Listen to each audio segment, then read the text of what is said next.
Hi, good morning, everyone. It's Michelle Silverman Bedell from Silversons Realty. I'm Leslie Jones, attorney, and we're waiting for Maria Esposito, so we're just having her join as well. And I'll let Michelle talk about what we're going to talk about today. Oh, okay. Okay. So, hi, Maria. How are you? I'm well. How are you, ladies? I'm good. How are you? Good. So today we're going to speak about different problems and issues relating to this purchase and sale of co-ops and condos. And there are many issues that come up with co-ops and condos.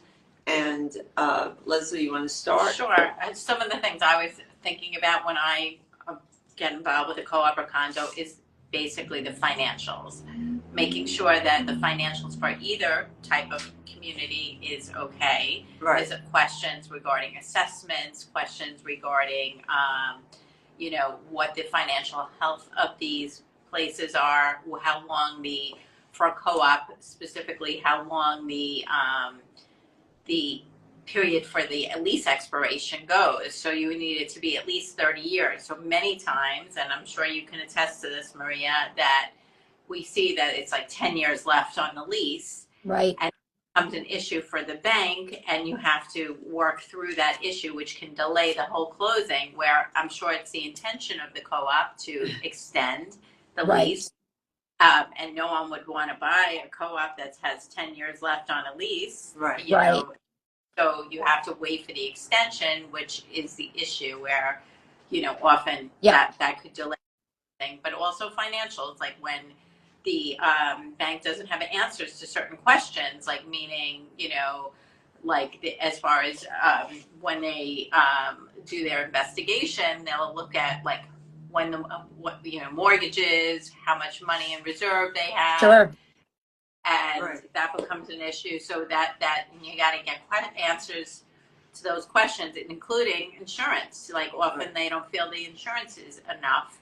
Right. So all the information before they're going to lend. Yeah. Right. Yeah. I mean, like go just to, how a lender looks at that when a lease is expiring is either one of two ways, right? One is that the maximum period of time the person can get a loan for would be until that expiration of that lease. So if a lease is expiring in 10 years, then the maximum term that one could get the mortgage for would be 10 years, which they might not be able to, they might not want or be able to afford a payment that's amortized over 10 years instead of 20 or 30 years. Or the other way to deal with it is, like you said, is that we need written confirmation, from the co-op board that there is the intention to extend the lease. One of the, like in regards to financials, I mean, that's something also that the bank looks at, right? And I can give you an example of one this week where the co-op has been running at a loss, and it's over 10%. And that automatically means that the co-op is not meeting the regulations that are set forth by Fannie Mae and Freddie Mac, these sort of quasi-government agencies that all banks and lenders sort of look to those as the gold standard for guidelines. And so we are still going to be able to make a loan for somebody on this particular co-op because they did raise maintenance and they do have a plan so that they're not going to have this type of loss next year. But it is limiting the buyer's type of mortgage that they can get, because they were going to get this one type of mortgage that is secured by Fannie, that would have allowed them to get a $10,000 closing cost assistance and a lower interest rate. Now they're no longer getting the closing cost assistance. They're not getting the same rate, but they are still going to be able to buy the property. So those are sort of the nuances and a couple of the issues that arise, like from us looking at the financials of a building. Right. I think from clearly the financials is really a very important factor when you buy a co-op. But I think from a realtor's point of view, or from a buyer's point of view, or even a seller's point of view, I think a co-op is a more restrictive form of ownership. And when you're applying for a mortgage, and we have several in the works now, the buyer really has to be very careful in the way they prepare their mortgage packet, their co-op package. And the co-op really it's a very tedious process. And you can go through 2 months. Okay, So you prepare, you wait, you do your co-op package, and then you have to wait for your commitment before you could even submit it to the board, the co-op board, or the management company. That could be 4 weeks, 5 weeks out. And then people are very concerned about how long their commitment will last for. This just happened yesterday. So you have a lot of steps along the way. And by the time it goes to the, you have to go before the co-op, unless it's a sponsor unit for your interview, right? For most, if you're buying the sponsor unit, they waive, you don't have to go before the co-op board. You don't have to have approval. But by that time, if you're rejected from the co-op board, and they in Manhattan, they don't have to give you a reason. In Westchester, they can. They do have to give you a reason. They do have to give you a reason. Do they? Oh, so you learn something new every day. I did not know that. No, in Westchester now, they do have to give you a reason. They don't. I mean, we had a client a year ago who was rejected. I was on the selling side. It was a great family. They were very well qualified, we thought, financially, and so did their agent. And it turned out they were rejected, no reason given. And what could you do? I mean, by that time, 2.5 months to 3 months lapsed, and the property is really off the market because it's showing in contract. Right. So you have issues like that. The process itself is very tedious, and it requires you have to be a very, very, very qualified buyer. You may have to show many months in reserves in terms of the bank. You may have to have 6 months of cash on hand. Yep.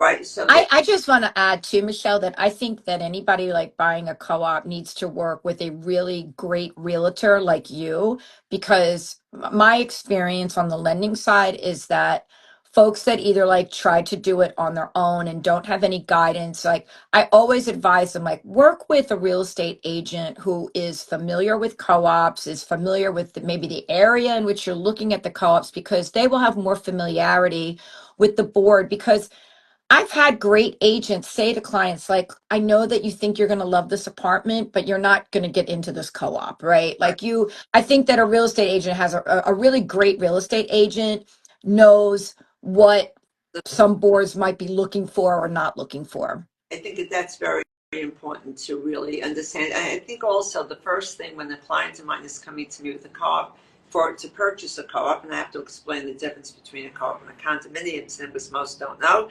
I'll always ask them if they have a lender and whom they're working with. That lender has to approve that co-op before we start, right? So, because sometimes I'll have to shift lenders if they really want to make a purchase. Right. I think the thing that I'm really seeing now, and it has to do with what's going on with co-ops, condos, HOAs, is that banks are becoming very risk averse to lending in a co-op or a condominium or an HOA where work is being done. So, for instance, if a client is purchasing something, a condominium in a very, it was a long-standing complex, and they were doing roof repairs on the entire complex.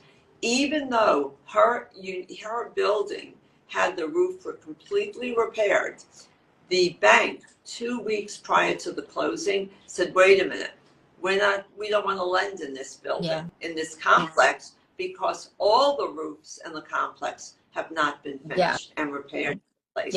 I think you really have to consider the bank, consider the lender, and really look to make sure that the complex is in good shape. Absolutely. They are very, very, very cautious, at least what we're seeing, in when they're lending in a property, on a property. And also, the best thing to do is to look, when you start looking at a particular co-op, is find out which banks, like you could have done recent deals. That's the best party to go to.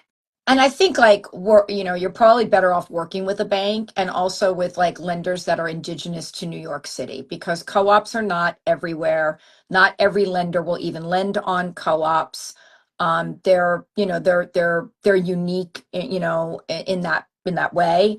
But yeah, I mean, the first question, I mean, I always ask people after buyers after I've pre-approved them, I'm like, look, use me as a resource as you're looking at properties. Send me the addresses of any projects that you think you might be interested in, and let me see if they're in our database. Let me see what I can provide. And I always ask them, like, is there any scaffolding up? Because it doesn't necessarily mean that we can't lend on it, but it goes back to like what I was saying at the beginning. It will limit perhaps the types of loan products that are available. Correct. We have a product, we have a co-op like that now with building. And, you have to be really concerned about, even though it's being done and even though it's soon to be finished, people are cautious, even I think, to see it or to make on it because they know they may have problems with their lending unless they're paying cash. Yeah. So Listen, concerned. This is a great topic. We haven't even touched on condos. Unfortunately, ladies, as you know, I have like a meeting that I have to hop to, but I think maybe we should pick this up again. Because it's really a hot topic. I feel like especially in the city, it's probably the hottest topic is which, what kind of loans can I get on what type of buildings right now? And it's an ever changing, process too. Right. Okay. So to be To continued. be continued. Have a great week and weekend. Yeah, All right. that's right. Take care. Bye-bye.